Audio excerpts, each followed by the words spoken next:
In the heart of a fog-bound forest, forgotten by time, stood a dilapidated cabin, its windows gaping like hollow eyes. The locals whispered of a woman, long lost to madness, who once wandered through the trees, her laughter echoing with an unnatural mirth. They said she was a harbinger of despair, her spirit entwined with the woods, waiting for the unwary. One evening, driven by curiosity and a hunger for the unknown, Clara made her way through the tangled underbrush to the cabin. The fog twisted around her ankles, as if trying to pull her back, but she pressed on, emboldened by tales of the macabre. The air grew dense, heavy with an unshakable cold. As she reached the weathered door, she noticed strange carvings on the frame, symbols of sorrow and madness. Ignoring the gnawing feeling in her gut, she stepped inside. The air shifted, and she felt the temperature drop further, her breath visible in the feeble light. Inside, the cabin was a time capsule, stagnant and musty. Dust settled on every surface, enveloping old furniture in a thick blanket. Shadows danced maliciously, creeping along the walls. There in the corner stood an ornate mirror, the glass grimy and cracked. Clara approached, drawn by an inexplicable force. Expecting to see her reflection, she was instead met with a flicker of movement behind her. Someone else's figure, pale and wan, trapped within the glass. She turned quickly, but the cabin was empty.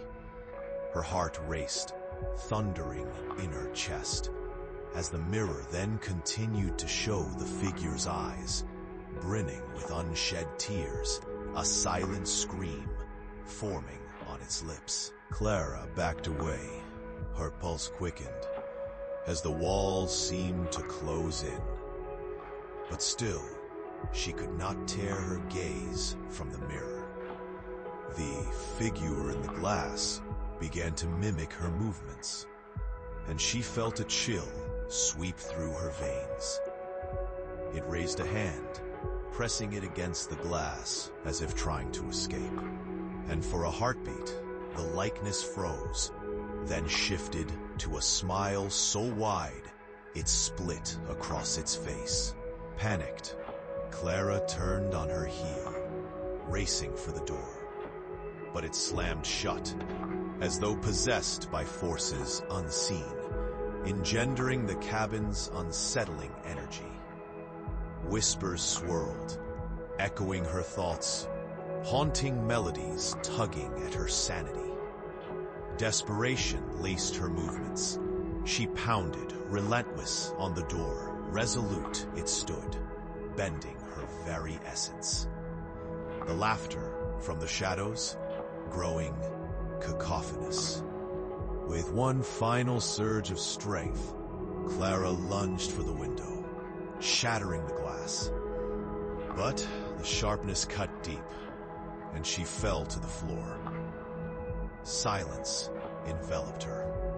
The mirth faded, but it returned, emanating from the mirror, still showing her limp body sprawled on the ground, while the figure gazed, the smile curving wickedly, eyes glimmering with a dark delight. The final twist was evident when Clara realized the figure was not an intruder, but a reflection of the woman she was to become, forever trapped in the cabin.